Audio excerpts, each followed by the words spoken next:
अस्सलामुअलैकुम। इस्तकबाल है आपका हमारे यूट्यूब चैनल पर। चलो आइए कुछ बारिश से मुतालिक अल्फाज सीखते हैं।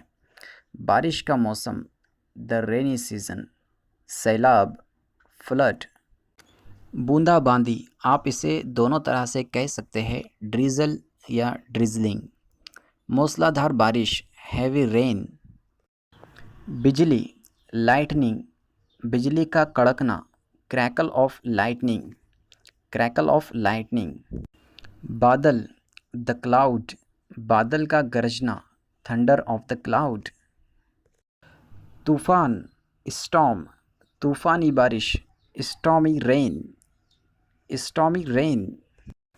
बिजली गिरना, लाइटनिंग स्ट्राइक, लाइटनिंग स्ट्राइक। कीचड़, द मड, द मड। ओले, हेल्स, ये प्लूरल है, ओला ये सिंगुलर है, इसलिए आप कह सकते हैं हेल, हेल।